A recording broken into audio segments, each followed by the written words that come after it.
اتوار 25 جون 2023 دا بلوچ سرکل کی news team کی جانب سے تمام سننے والوں کو سلام عرض ہے۔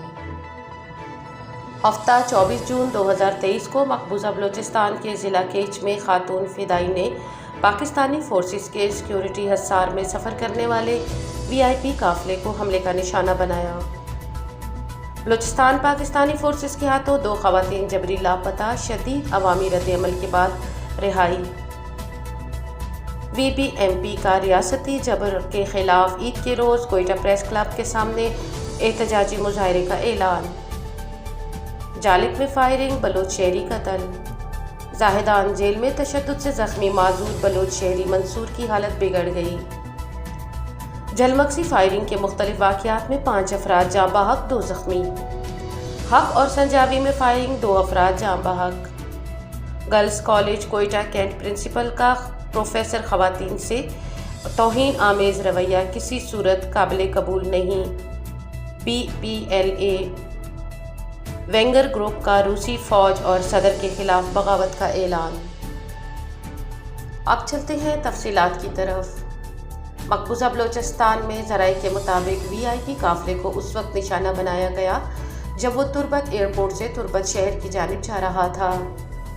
حملے کی زد میں آ کر 1 سے زائد گاڑیوں کو شدید نقصان کا سامنا کرنا پڑا، جبکہ گاڑیوں میں سوار متعدد اہلکاروں کے ہلاک اور زخمی ہونے کی بھی اطلاعات ہیں۔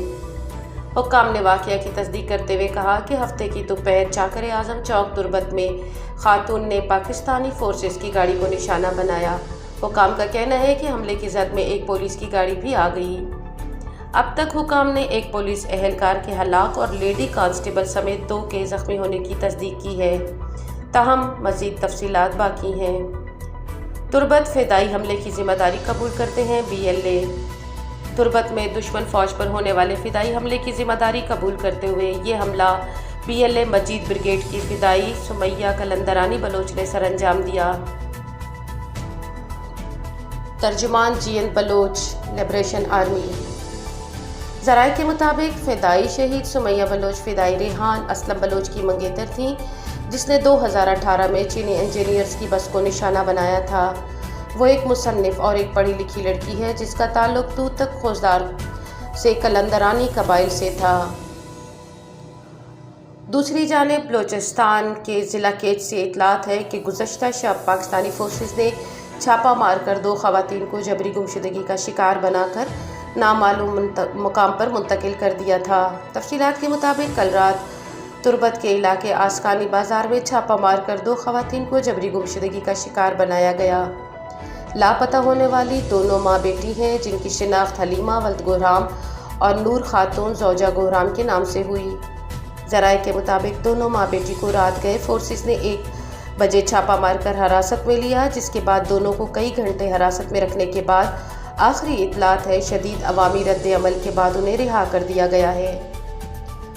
Voice for Baloch missing persons کے وائس چیئرمین ماما قدیر بلوچ نے میڈیا پر جاری اعلامیہ میں کہا کہ عید عالم اسلام کے لیے ایک ایسی خوشی کا تہوار ہے جو ایک زندگی کی دلیل ہوتی ہے۔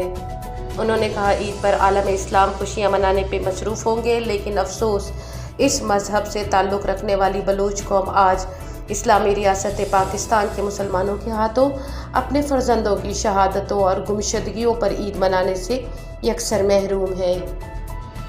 انہوں نے کہا گزشتہ کئی سالوں سے ریاست پاکستان کے خفیہ اداروں کی دہشت گردانہ اور ظالمانہ کارروائیوں کی وجہ سے بلوچ قوم نے عید منانے کا رواج مکمل طور پر ختم کر دیا ہے۔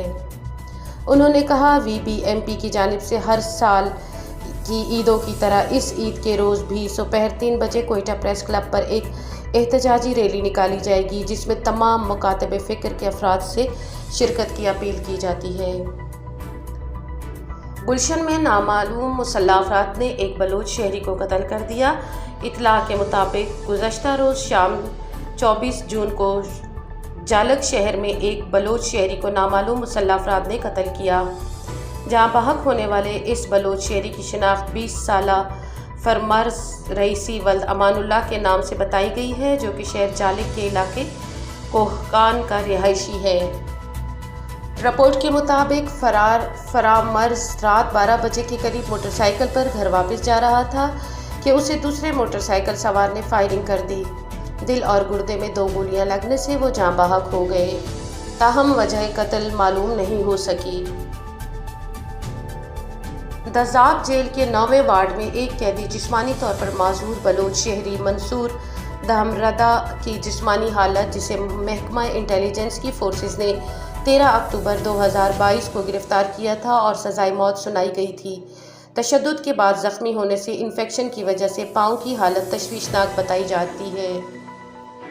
واضح رہے، منصور کے گھٹنے کے اوپر والے حصے میں ٹیومر تھا، جو دوران حراست قابض سیکیورٹی اہلکاروں کے تشدد اور طبی امداد کی عدم فراہمی اور دانستہ طور پر نظر انداز کیے جانے کی وجہ سے زخمی ہو کر خون بہہ گیا تھا۔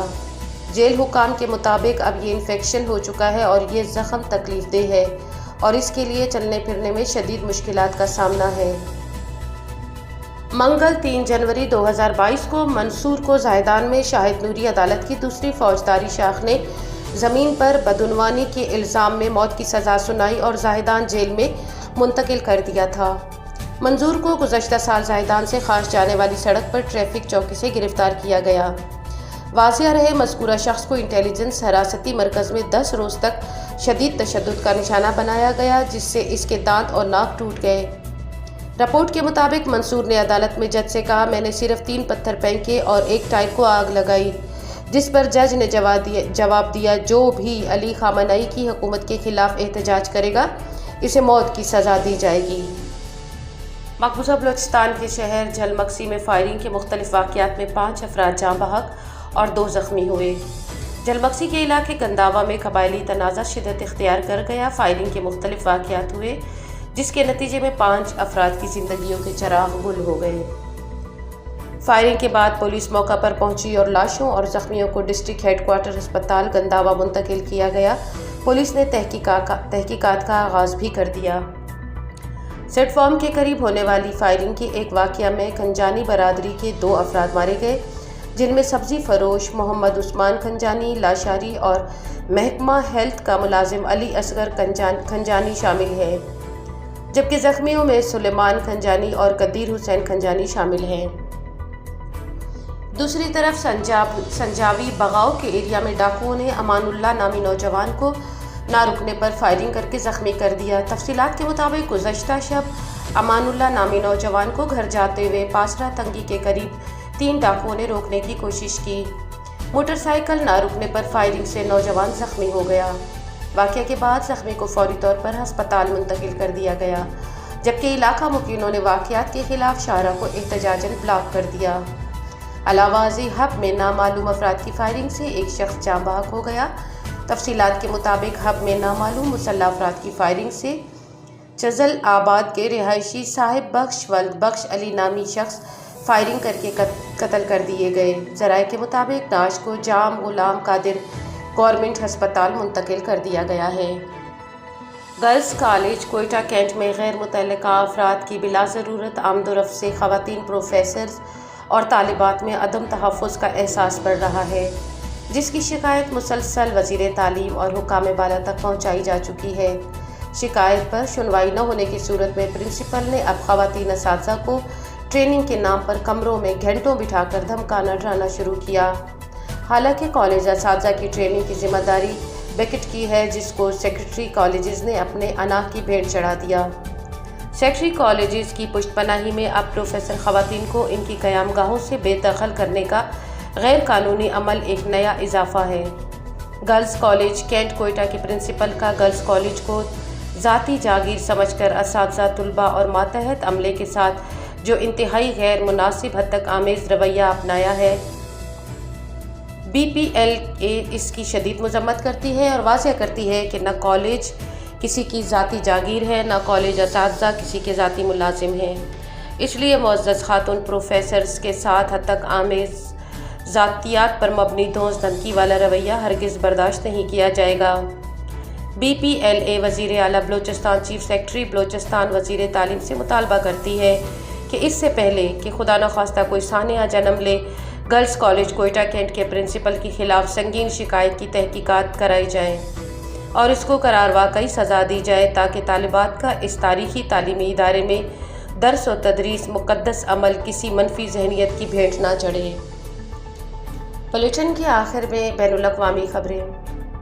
روس کے لیے یوکرین میں کامیاب مہم چلانے والے کرائے کے فوجی دستے وینگر گروپ نے روسی فوجی قیادت کے خلاف بغاوت کرتے ہوئے ماسکو کی طرف روانہ ہوئے۔ اطلاعات کے مطابق روس کی جانب سے صورتحال سے نمٹنے کے لیے ماسکو کی سڑکوں پر ٹینک اور فوجی اہلکار تعینات کیے گئے ہیں۔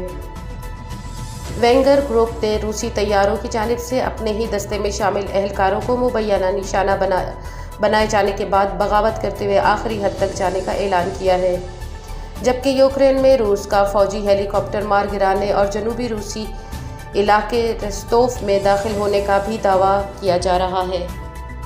وینگر گروپ کے بانی بوگینی پریگوزون نے روسی وزارت دفاع کو اپنی فوجوں پر حملوں کا ذمہ دار قرار دیتے ہوئے کہا، روسی وزیر دفاع نے اپنے ہی فوجیوں کو مارنے کا منصوبہ بنایا تھا۔ انہوں نے مزید کہا، مبینہ میزائل اور فضائی حملے میں وینگر فوجیوں کی ہلاکت میں روسی وزارت دفاع کا ہاتھ ہے۔ نیم فوجی دستے وینگر گروپ کے سربراہ نے دعویٰ کیا کہ ان کے گروپ میں شامل سینکڑوں جنگجوؤں کو وزیر دفاع کے حکم پر روسی فوجیوں نے بمباری کر کے ہلاک کیا، جبکہ 2000 جنگجوؤں کی لاشیں چھپا دی گئیں تاکہ یوکرین میں نقصان کم کر کے دکھایا جا سکے۔ انہوں نے کہا، روسی وزیر دفاع کو ہٹانے کے لیے اپنے جنگجو یوکرین سے روس روانہ کر دیے ہیں، اب راستے میں جو بھی آیا اسے تباہ کر دیا جائے گا۔ وینگر گروپ کے سربراہ نے یوکرین میں پیش قدمی روک کر بعض علاقوں سے دستے واپس بلانے کا اعلان کرتے ہوئے کہا کہ جنگ یوکرین کو نازیوں سے پاک یا غیر فوجی علاقہ بنانے کے لیے نہیں لڑی گئی، جنگ کی ضرورت ہی نہیں تھی۔ وزیر دفاع اس جنگ کو اپنے لیے ایک اور تمغہ حاصل کرنے کا ذریعہ بناتے ہوئے ادھر روسی صدر ولادیمیر پوتن نے روسی عوام سے خطاب میں کہا، بغاوت کرنے والوں کو سخت سزائیں دی جائیں گی۔ ادھر کریملن نے وینگر گروپ کی جانب سے لگائے گئے بمباری کے الزامات کو مسترد کرتے ہوئے یوگینی پرگوزون پر لوگوں کو خانہ جنگی کے لیے اکسانے کا الزام عائد کیا ہے، جبکہ نئی پیدا ہونے والی صورتحال سے نمٹنے کے لیے ماسکو کی سڑکوں پر ٹینک بلائے گئے ہیں۔ یوکرین سے جڑے علاقوں میں سیکیورٹی بڑھا دی گئی ہے۔ یوکرین سے جڑے روسی علاقے روستوف کے گورنر نے علاقے میں کرفیو نافذ کیے جانے کی اطلاعات کی تردید کی ہے، تاہم شہریوں کو مشورہ دیا گیا ہے کہ وہ غیر ضروری طور پر گھروں سے نہ نکلیں۔ روسی پروسیکیوٹر کا کہنا ہے کہ صورتحال سے صدر پوتن کو لمحہ لمحہ آگاہ کیا جا رہا ہے۔ بغاوت کے الزام میں وینگر گروپ کے سربراہ کو گرفتار کرنے کے احکامات جاری کر دیے گئے ہیں۔ انہوں نے کہا، وینگر گروپ کے بانی کے خلاف باغیوں کی مدد کے الزامات کی تحقیقات کا آغاز کر دیا گیا ہے۔ الزامات ثابت ہونے پر وینگر گروپ کے بانی یوگینی پریگوزون کو جیل ہو سکتی ہے۔ دوسری جانب امریکہ کا کہنا ہے کہ روس میں پیدا ہونے والے نئے بحران پر وائٹ ہاؤس کی گہری نظر ہے۔ صورتحال سے امریکی صدر جو بائیڈن کو آگاہ کر دیا گیا ہے، جبکہ اتحادیوں اور شراکت داروں سے صورتحال پر مشاورت کی جائے گی۔ اس کے ساتھ ہی دی بلوچ سرکل کی نیوز ٹیم اپنے تمام سننے والوں سے اجازت چاہتی ہے۔ ہمیں سننے اور ہمارے ساتھ جڑے رہنے کے لیے آپ سب کا بہت شکریہ۔